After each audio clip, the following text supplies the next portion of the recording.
ওয়ালাইকুম আসসালাম। কি ব্যাপার, স্কুল টাইমে তুমি এখানে বসে খেলা করছো যে স্কুলে যাবে না তুমি? না, স্কুলে যেতে আমার ভালো লাগে না। এখানে কত সুন্দর আনন্দ করে খেলাধুলো করছি, আর স্কুলে গেলে শুধু স্যারদের বকবকানি শুনতে হয়, যেটা আমার একটু সহ্য হয় না। ঠিক আছে, খেলা করো তুমি, আমার স্কুলে যাওয়ার সময় হয়ে যাচ্ছে, আমি যাই। যাও যাও, পড়াশোনা করে একবার উদ্ধার করে দিও।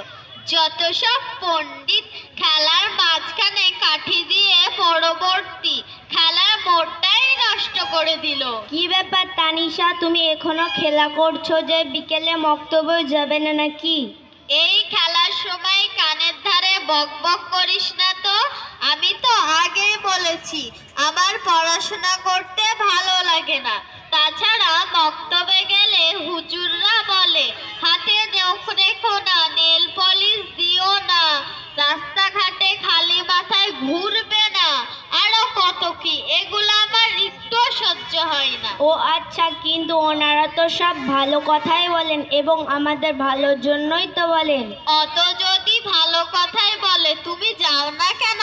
আমার পেছনে পড়ে আছো শুধু শুধু, আর এত কষ্ট করে পড়াশোনা করে সেই তো রান্নাঘরে খুন্তি নাড়তে হবে। শুধু কি খুন্তি নাড়া কাজ? তাছাড়া আর কোনো কাজ নেই? আর কি কাজ আছে শুনি? আছে, অনেক কাজ আছে। তার ভিতরে প্রধান কাজ হচ্ছে সন্তানগুলিকে সঠিকভাবে লালন পালন করা এবং সুন্দর পরিবার গড়ে তোলা। এখন যদি তুমি শিক্ষা অর্জন না করো তাহলে এই কাজগুলো কিভাবে করবে? আর তাছাড়া নারীরা এখন শিক্ষা অর্জন করে উকিল, জজ, আইপিএস অফিসার, ডাক্তার অনেক কিছু হচ্ছে এবং তাদের সাথে সংসারও করছে। তারা যদি ভাবতো শিক্ষা অর্জন করে কি হবে, তাহলে তারা কি আর ডাক্তার মাস্টার হতে পারত? তাই তো বিখ্যাত কবি কাজী নজরুল ইসলাম বলেছেন, বিশ্বের সব কিছু মহান সৃষ্টি যা কিছু আছে কল্যাণ অর্ধেক, তার পাছায় নারী অর্ধেক নর।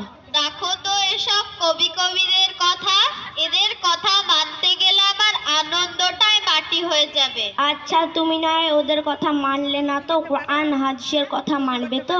কেন, কোরআন হাদিস আবার শিক্ষা নিয়ে কিছু বলা আছে নাকি? হ্যাঁ, অবশ্যই আছে। কই বলো তো শুনি।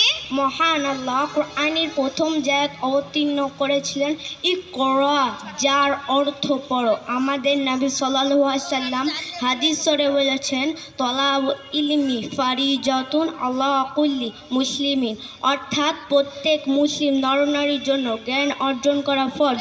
আমাদের নবী সাল্লাল্লাহু আলাইহি সাল্লাম আরও বলেছেন, জন্ম থেকে নিয়ে মৃত্যু পর্যন্ত জ্ঞান অর্জন করো শিক্ষার বিষয়। কোরআন শরীফে আরও এমন অনেক দলিল আছে, সব বলতে গেলে অনেক সময়ের ব্যাপার। যে কোরআনে নামাজের কথা বলা আছে সে কোরআনেই পড়ার কথা বলা আছে। তাহলে নামাজ না পড়লে যদি পাপ হয়, শিক্ষা অর্জন না করলে কি পাপ হবে না? কিন্তু আমাদের ইসলাম ধর্মে ছেলে মেয়েদের শিক্ষা অর্জন করা অবশ্যই দরকার, কারণ আমাদের প্রধান ধর্মগ্রন্থে শিক্ষা অর্জনের ফরজ করা হয়েছে। তোমার কথা শুনে আমার জ্ঞান চক্ষু খুলে গিয়েছে। কোরআন হাদিসে যে এমন সুন্দর করে শিক্ষার কথা বলা হয়েছে সেটা আমার আগের জানা ছিল না, আর এত সুন্দর করে কেউ আমাকে বুঝিয়ে বলেনি। আজ আমি তোমাকে কথা দিচ্ছি আমি আর কখনো পড়াশোনা কামাই করব না। আলহামদুলিল্লাহ। আচ্ছা, তুমি এত সুন্দর কোরআন হাদিসের দলিল দেবার কথা কোথা থেকে শিখেছো? কেন তুমি জানো না? এখন বিভিন্ন গ্রাম মধ্যবঙ্গে দিনিয়া সেন্টার প্রচেষ্টায় দিনিয়ান মোনাজ্জাম মক্তব চালু হয়েছে, সেখান থেকে শিখেছি। আমিও সেখানে ভর্তি হতে চাই, আমাকে কি ভর্তি নেবে? হ্যাঁ, অবশ্যই ভর্তি নেবে। তাহলে চলো ভর্তি হয়ে আসি। ঠিক আছে, আজ থেকে দুজনে একসাথে মক্তবে যাব ইনশাআল্লাহ। আসসালামু আলাইকুম ওয়া রাহমাতুল্লাহি ওয়া বারাকাতুহু।